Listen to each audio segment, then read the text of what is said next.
Imagine looking at your daily megavoltage portal image and seeing a flat, foggy, washed out haze. You cannot clearly see any sharp white bones.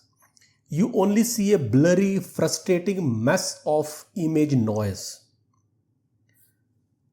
Now look at this diagnostic quality X-ray image from radiology department or KV image taken from your daily IGRT. You see very clear and crisp contrast between bone and soft tissue. Why does your expensive linear accelerator produce such terrible setup images compared to a simple diagnostic X-ray? The answer lies in an incredibly violent collision. Today, we dive deep into the absolute driving force of your daily radiotherapy practice. We are going to explore the Compton effect. We will watch a massive high energy treatment photon completely ignore the heavy atomic number of the bone. Instead, it violently smashes into a loosely bound outer electron, scattering weakened radiation in completely random directions. By the end of this video, you will understand exactly why this chaotic scatter is the absolute number one occupational hazard for you and your staff clinic. And you will see exactly how this specific interaction physically pushes a lethal radiation dose straight toward the patient to destroy a deep-seated tumor. Get ready to see exactly how subatomic physics safely treats your cancer patients every single day. Hello friends, before we begin, for those who are new to this channel, I am Dr. Parveen Ahlawat. I am a consultant at Rajiv Gandhi Cancer Institute and Research Center in New Delhi for over 12 years. I have been practicing and teaching oncology for more than a decade. I did my MBBS and post-graduation from CMC Vellore. Then I did my DNB at Rajiv Gandhi Cancer Institute and Research Center, New Delhi. I pursued a fellowship at the Royal Marsden Hospital in London and have later undergone specialized training in cyberknife from the United States. I have published almost 85 research articles and abstracts in PubMed Index international journals. Welcome back to our lecture series on radiation physics. When an X-ray photon enters the human body, it can interact with the tissue in exactly 5 major ways. These 5 interactions are coherent scattering, photoelectric effect, Compton effect, pair production, and photodisintegration. These specific physical interactions dictate absolutely everything we do in our daily clinical practice. In our first video, we explored the very first interaction, which is coherent scattering. We learned that it is very weak interaction that creates hazy image noise in low energy scans like mammography. In our second video, we took a deep dive into the second major interaction, the photoelectric effect. We saw exactly how it completely absorbs photons to create beautiful, high contrast diagnostic images. Today we are moving away from taking diagnostic pictures and entering the high energy world of modern radiotherapy. We are going to learn the third and absolutely most important interaction for us as radiation oncologists, the Compton effect. Compton effect.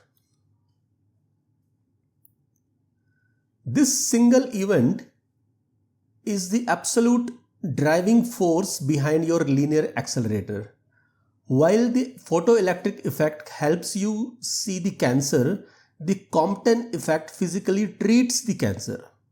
It dictates up almost absolutely everything you do in your radiation oncology clinic. In this video, we will visualize exactly how it violently scatters photons and electrons inside the body. We will also break down the simple mathematical framework of how it actually blocks and attenuates your treatment beam. Get ready to see exactly how this specific physics safely delivers the therapeutic dose to your patients. Let us dive straight into the physics. Let us break down the Compton effect step by step. Look at this diagram on your screen. This is an atom. This is its nucleus. These are its orbits or shells. This is K, L, M and N shell. And these are the orbital electrons revolving in their respective orbits.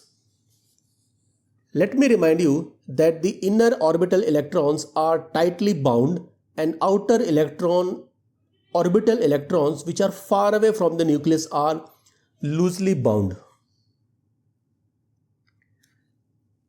This is one of the loosely bound electron in the outer orbit of this atom. We call this a loosely bound outer orbital electron. It is held very weakly by the atom.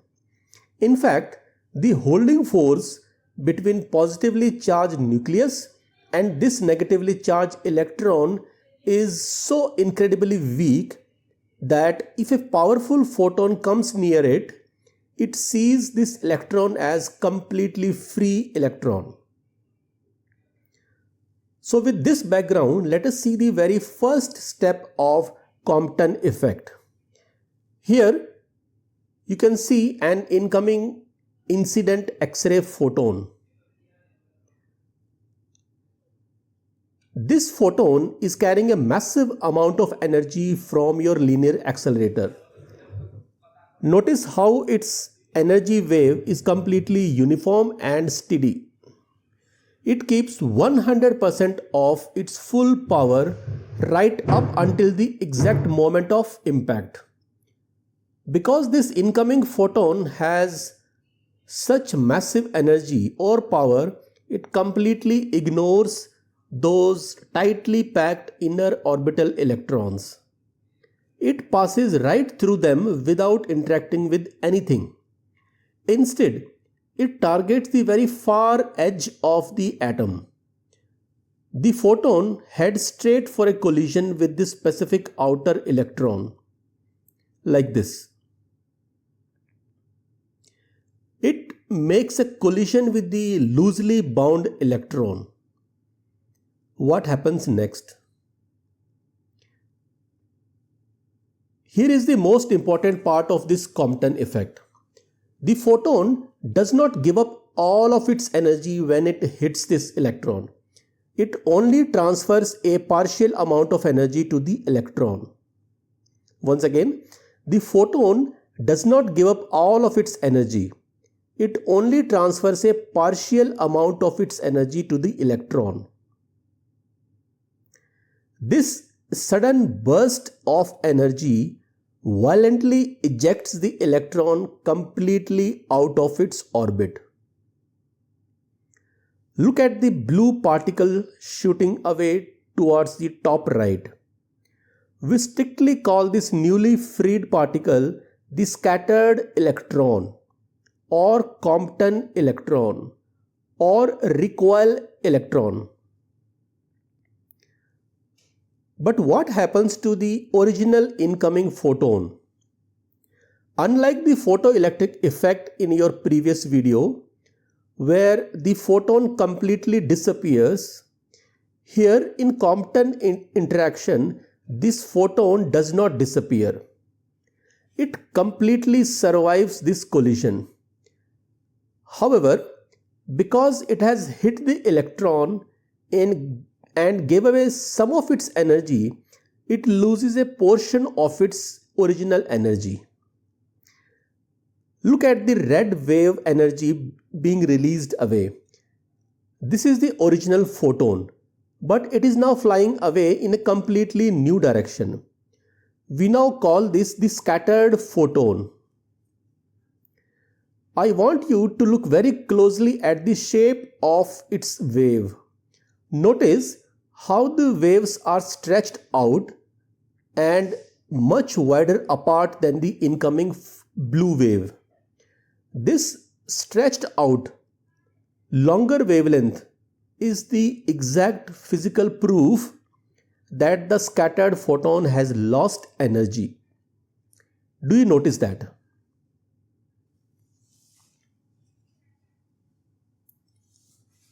Let us watch this interaction again. This is the incoming high energy photon. It hits the loosely bound outer shell electron. This incoming photon does not give up all of its energy when it hits this electron. It only transfers a partial amount of its energy to the electron. This sudden burst of energy ejects the electron completely out of its orbit. This ejected electron is called scattered electron or Compton electron. But what happens to this original incoming photon? Unlike the photoelectric effect in our previous video, where the photon completely disappears, here in Compton interaction, this photon does not disappear. It completely survives this collision. However, because it has hit the electron and gave away some of its energy, it loses a portion of its original energy, like this. This is the original photon, but it is now flying away in a completely new direction. We now call this the scattered photon. This scattered photon is now carrying lower energy.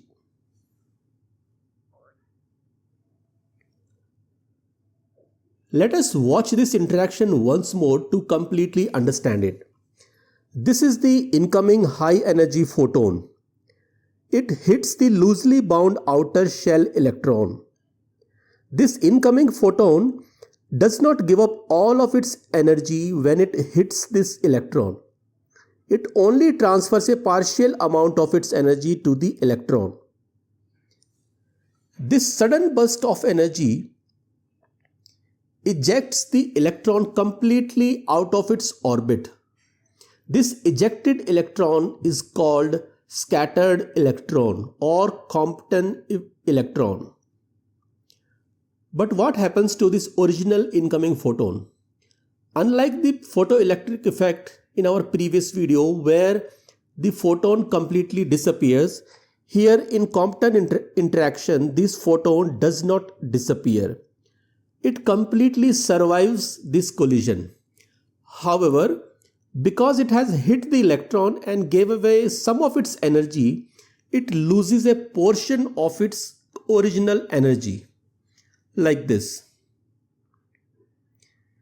This is the original photon, but it is now flying away in a completely new direction. We now call this the scattered photon. This scattered photon is now carrying lower energy.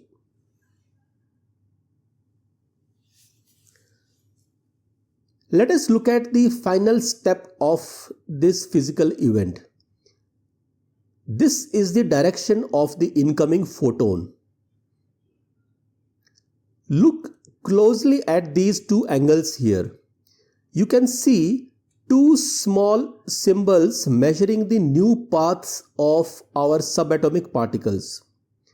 The orange symbol called theta is the angle between the direction of incoming photon and the scattered photon. See here. The angle between the direction of incoming photon and the scattered photon. This angle measures the direction of scattered photon. The blue symbol called phi is the angle between the direction of incoming photon and the scattered electron. See here. The angle between the direction of incoming photon and the scattered electron. This entire sequence of events is called Compton effect or Compton interaction or Compton scattering. These two specific angles, theta and phi, are extremely important for your daily clinical practice. They tell us exactly how the energy is shared between the scattered electron and scattered photon after the violent crash.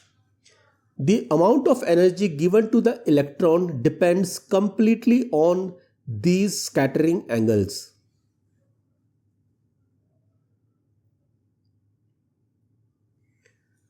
Let us now look at the specific angles of these crashes. We have three distinct types of collisions which can happen in Compton effect. First, we have the grazing hit. In this scenario, the incoming photon barely touches the outer electron. See here. Because it is just touches the electron, almost zero energy is transferred to the tissue. The scattered photon continues straight forward and retains almost all of its original power. Next, we have the side scatter at exactly 90 degree. Here, the photon hits the electron and deflects completely sideways. It transfers a moderate amount of its energy to the electron during this crash. This specific sideways angle is the absolutely critical for calculating the thickness of your concrete bunker walls of your linear accelerator room. We will see that in next slide.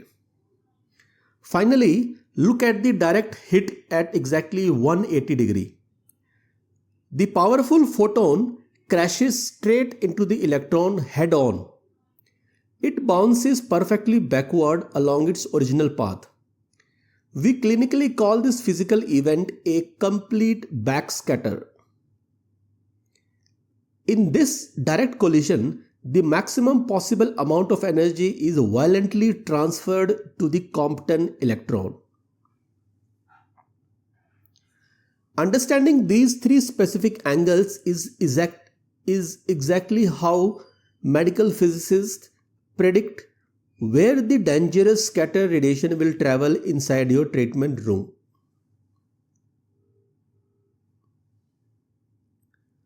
Let us look at how the energy of your treatment beam changes the physical direction of the scatter.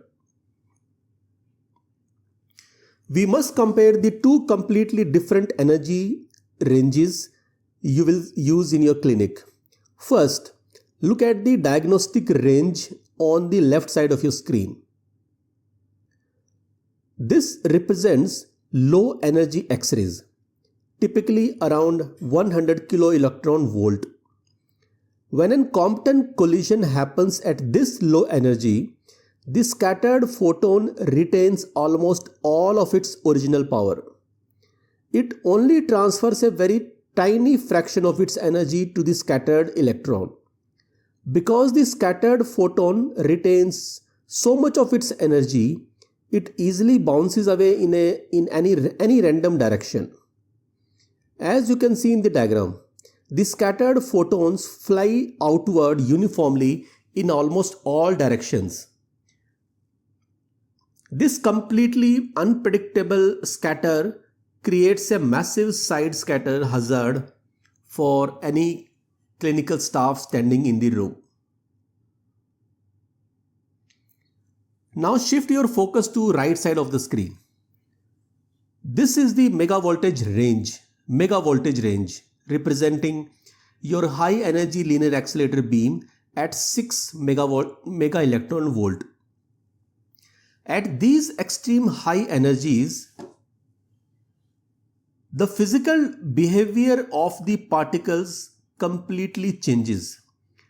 During the collision, the powerful photon violently transfers the vast majority of energy directly to the scattered electron.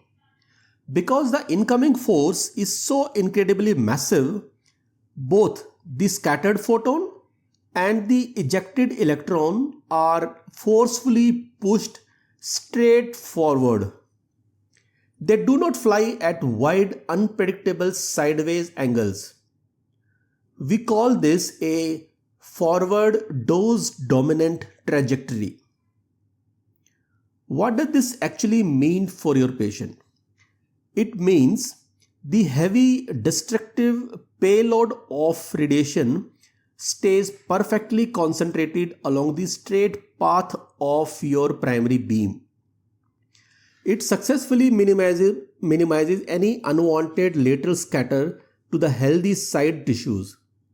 The scatter angles decrease for photons and electrons as the incident photons energy increases.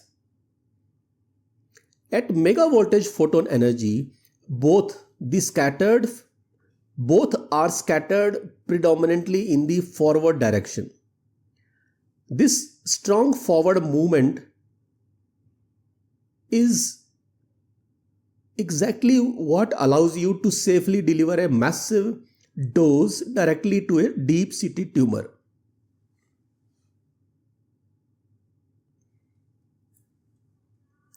Let us now look at the absolute energy limits of these scattered photons. There is a fascinating and strict law of physics. It doesn't matter how incredibly powerful your original incoming primary treatment beam is. Even if you are treating a patient with a massive 18 megavolt beam, these absolute limits will never change. For any photon that is deflected perfectly sideways at a 90-degree angle, the scattered energy will never exceed 511 kilo electron volt. Now look at the right side of your screen. For a direct head-on collision causing a 180-degree backscatter, the scattered energy will never exceed 255 kilo electron volt.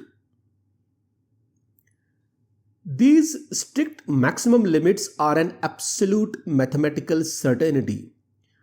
Why is this clinical reality so incredibly important for your radiotherapy machine bunker?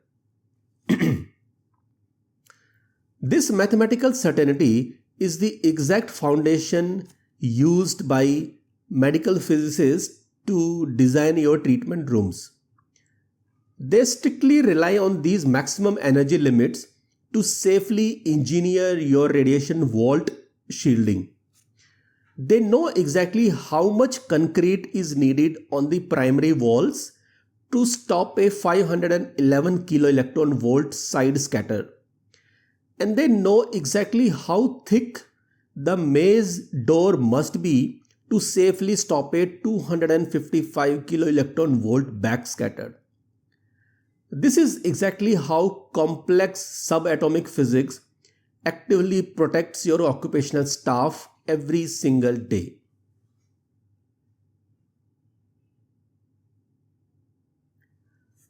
Let us now look at a very unique feature of Compton interaction. Look at the balance scale on this slide. We know that the photoelectric effect I showed you in my previous video is highly dependent on the atomic number. But the Compton effect behaves completely differently. Compton effect is absolutely independent of the atomic number. Once again, Compton effect is absolutely independent of the atomic number. Instead, the probability of a Compton interaction depends entirely on the electron density of the matter. Electron density of the matter. The chance of this type of interaction, where a high energy photon interacts with an outer loosely bound electron, depends strictly on the total number of electrons present per gram of tissue. Basically, it is how many electrons exist inside a single gram of tissue. Please do not get confused with the physical mass density, which actually measures how tightly packed those grams are per cubic centimeter. I am strictly talking about the electron density, the total number of electrons present per gram of tissue. Why is this specific physics rule so important for us when we learn about Compton interaction? Think about the different structures inside your patient's body. Think about hard bone and soft muscle in your body. Both human bones and soft tissues actually possess almost the exactly same number of electrons per gram. For almost all elements in the human body, the number of electrons per gram is roughly the same. Because their electron density is roughly identical, the Compton effect treats them exactly the same. That means it doesn't matter to the Compton effect whether the photon is hitting bone or muscle. Therefore, Compton scattering happens almost equally across all different tissue types. Why is knowing this important for us? Because this simple physical reality completely destroys your image contrast. Because this interaction ignores the heavy atomic number of the bone, the bones and the soft tissue will look almost exactly the same on your high energy treatment portal images.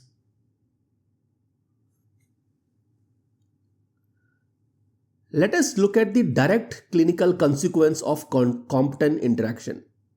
Look at these two radiographs on your slide. This perfectly illustrates the true cost of Compton scattering in our daily practice. On the left side image, you see a crisp, high contrast orthogonal image you take for your daily IGRT treatment. This image was taken using low energy X-rays you generally take for your daily IGRT using kilo electron volt of your C arm of linear accelerator. And at these low energies, the photoelectric effect completely dominates. We learned in our previous video about photoelectric effect that the atomic number of bone having calcium in it is higher than the atomic number of soft tissue having carbon, oxygen, etc. Because the photoelectric effect is highly dependent on the heavy atomic number, the pelvic bone absorbs vastly more radiation than the soft tissues. This creates the bright, sharp, white bones you clearly see on this image. Now look at the image on the right side.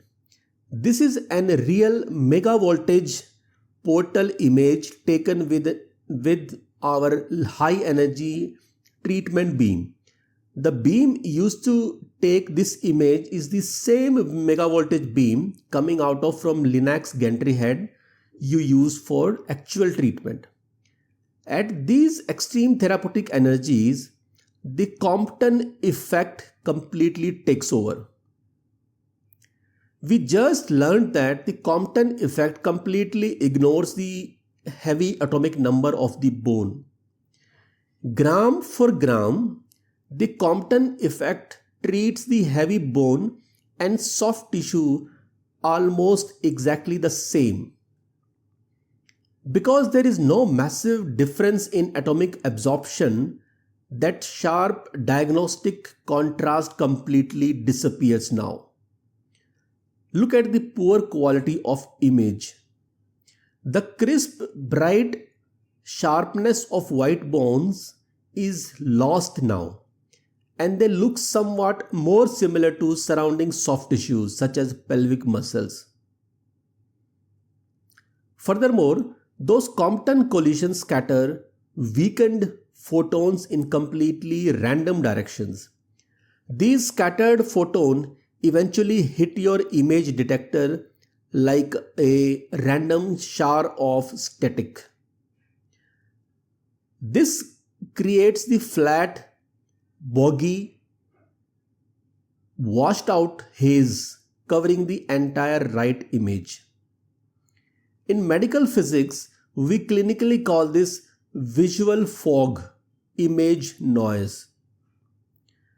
This subatomic reality is exactly why your daily IGRT setup image will never look as crisp and beautiful as a standard diagnostic X-ray.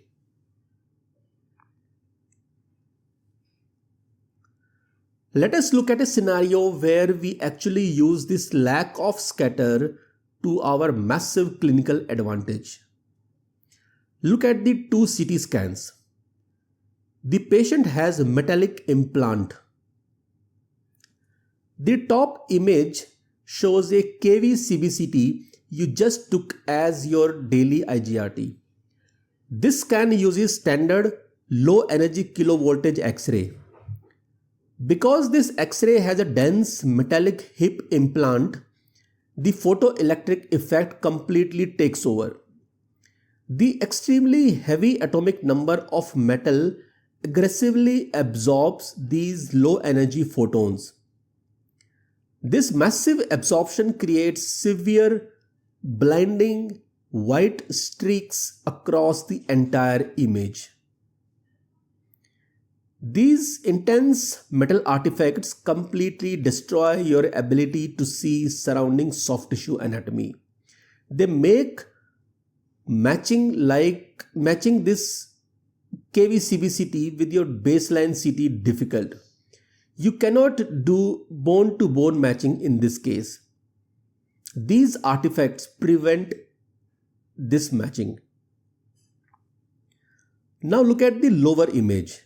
This is a megavoltage CT, commonly called as MVCT. This image was taken our high energy therapeutic beam coming directly from the Linux gantry head. This is exactly the same beam you use to treat patients. We already know that at these high energies, Compton effect completely dominates. And we just proved that Compton effect completely ignores the heavy atomic number of the metal implant. Because the high energy photons ignore the heavy metal, those blinding streaks completely disappear now. The result is a beautiful artifact-free anatomical image. This perfectly clean image allows you to precisely plan your patient's radiotherapy treatment.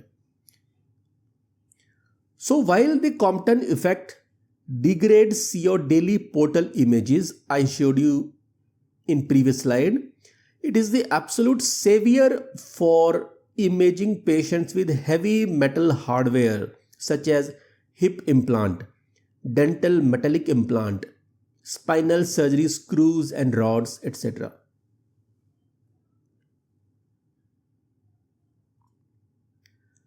Let us now discuss how this Compton interaction directly affects your personal safety.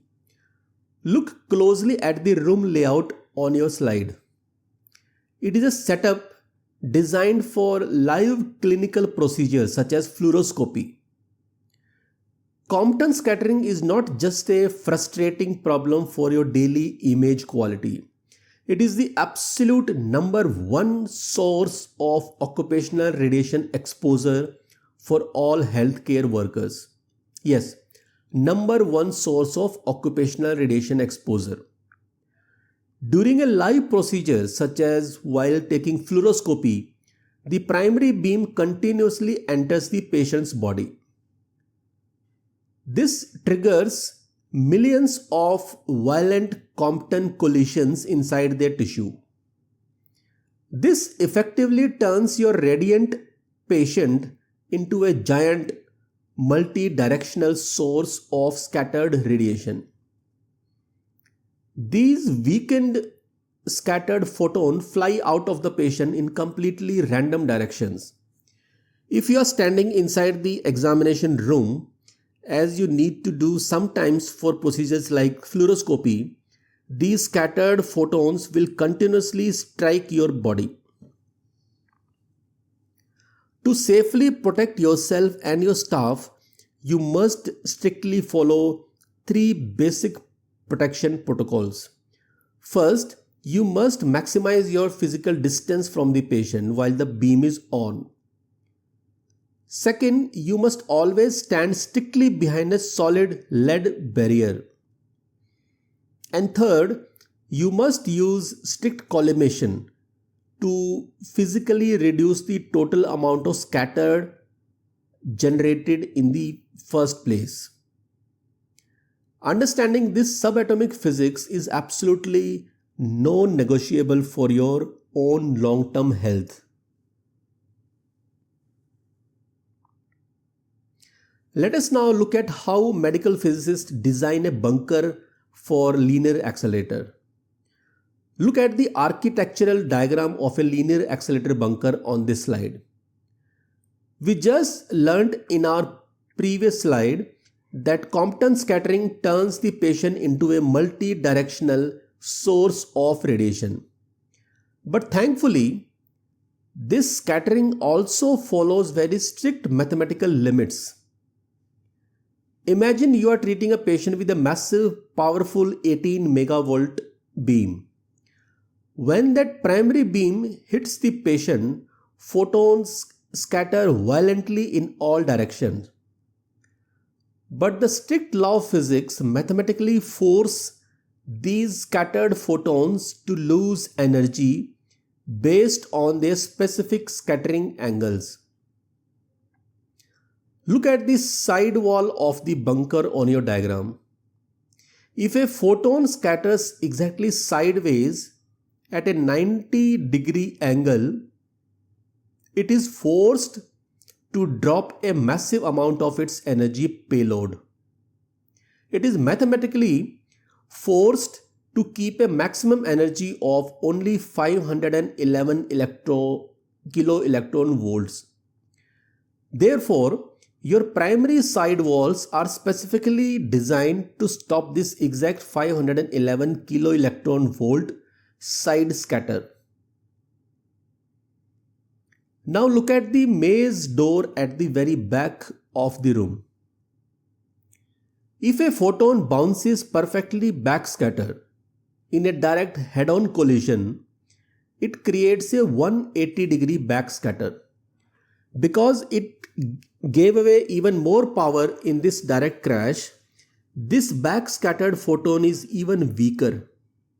It is forced to keep a maximum energy of only 255 kilo electron volt. This means your maze door only needs to be designed to stop a maximum of 255 kilo electron volts. These strict limits are absolute maximums, no matter how incredibly powerful your original treatment beam was. Because physicists know these absolute limits, they do not have to guess how thick to build your walls. Finally, look at the material choice used for these walls. Physicists use incredibly thick concrete instead of expensive lead to build these massive walls. Why do we use concrete? We use it because we know that Compton attenuation relies entirely on physical mass density, completely ignoring the heavy atomic number. Concrete works perfectly to stop these scattered photons simply because it provides a massive, tightly packed physical roadblock. This mathematical certainty is the exact foundation used to guarantee your daily occupational safety.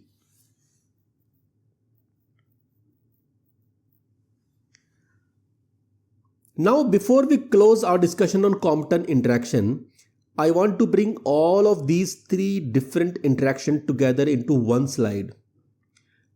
Coherent scattering, photoelectric effect, and Compton interaction. I know many beginners residents find it difficult to understand. please do not let these curves scare you, as the clinical concept is very simple to understand. This graph simply shows which interaction will dominate inside your patient at different energy levels. First, look at the x-axis. This represents the energy of your incoming X-ray beam. Notice carefully that the numbers on this axis are written in mega electron volt or MeV. As you move to the right, the photon energy increases. However, you can see that the text boxes on the slide use kilo electron volt or keV. As you move to the right, the photon energy increases. To read this graph easily without any mathematical confusion, simply remember a basic conversion. Look at the bottom left. 0.01 MeV is exactly equal to 10 keV. That means 0.1 MeV is exactly equal to 100 keV. Now look at the far left side of the map. This is our low energy diagnostic range, generally falling below the 0.03 MeV mark, which is 30 keV. In this specific low energy zone, the photoelectric effect completely dominates. This is especially true for heavy, high energy atomic number like bone that sit higher up on the vertical axis. This is the absolute driving force that creates beautiful, crisp image contrast in your diagnostic clinic. But what exactly happens to the photoelectric effect once we cross that 0.03 mega electron volt line? The probability of a photoelectric interaction drops incredibly fast. This is because high energy photons easily bypass the tightly bound inner shell electrons. As we push deeper into the therapeutic energy range towards the right side, the photoelectric effect essentially drops to zero and practically disappears around 1 MeV. Now look at the massive orange area right in the middle of the graph. As the photoelectric effect gradually decreases, Compton scattering starts taking over and almost completely dominates at around 1 MeV. I want you to notice just how incredibly huge this middle orange area is. It dominates almost from one end of the treatment spectrum to the other end. Why does it dominate across almost all tissue types? As we just learned today, Compton scattering involves collisions with loosely bound outer shell electrons. Because of this, it completely ignores the heavy atomic number of the tissue. Instead, it strictly depends on the electron density, which is the number of electrons per gram of tissue. Because most human tissues and bones have roughly the exact same number of electrons per gram, Compton scattering happens almost equally across all different tissue types. It simply does not care if it is hitting soft tissue, such as muscles or hard bones. This is exactly why it is the absolute primary interaction you will deal with every single day to safely treat your cancer patients. Finally, Let us look at the far right side of the graph. What happens when our treatment beam goes exactly beyond 1.02 mega electron volt? At this exact energy threshold, a brand new interaction called pair production emerges. But you must understand what happens to the other two interactions in this extreme high energy zone. As we already know, the photoelectric effect is completely gone. Compton scattering is still happening, but its probability slowly decreases as the beam energy gets higher and higher. At the exact same time, the probability of pair production grows rapidly. Eventually, as we push into extreme high energies, pair production overtakes Compton scattering. In human soft tissue, pair production eventually becomes the absolute dominant interaction once we cross the 24 mega electron volt mark. Don't worry about pair production if you have not completely mastered it yet, because we will have a separate presentation dedicated entirely to this topic. So this graph perfectly summarizes exactly how different X-ray beams will physically behave inside your patient. This is a must draw graph whether you are asked to explain the photoelectric effect, Compton effect or pair production. You may easily get this graph in your practical exam as an OSCE or in a table viva. I cannot tell you how important this graph is. Take a screenshot of it. Read from other books or any other sources you have. Ask your physicist to explain this to you again and again. Do not move on further in your training until you understand this graph perfectly well. Let us summarize everything about Compton effect we learned today. We now know this is an elastic collision with a loosely bound outer shell electron. Because it targets these outer electrons, it is completely independent of the heavy atomic number. Instead, it strictly depends on the electron density of the tissue. And you must always remember the one major exception to this rule. Hydrogenous materials like fat and water have roughly double the electron density, making them a massive target for this interaction. We calculate the physical removal of these photons using the exponential attenuation equation. We also learned the absolute maximum energy limits for the scattered photons. A 90-degree side scatter can never exceed 511 kiloelectron volts, and a direct 180-degree back scatter can never exceed 255 kiloelectron volt.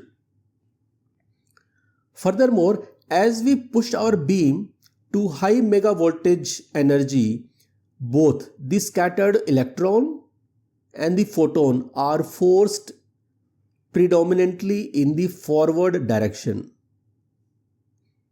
Finally, look at the clinical reality. Because this interaction ignores the atomic number, it completely destroys your diagnostic image contrast. It creates that foggy, washed out haze we clinically call image noise.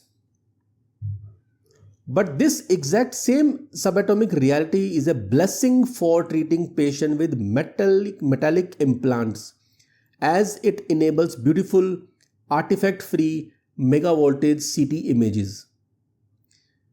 You must also respect that this scattered radiation is the absolute number one occupational hazard for you and your clinical staff. And these strict mathematical scatter limit dictate exactly how medical physicists design the thick concrete shielding of your linear accelerator vault. Please take a screenshot of this slide right now and keep it with you. It perfectly summarizes absolutely everything you need to know about the Compton effect for your exams.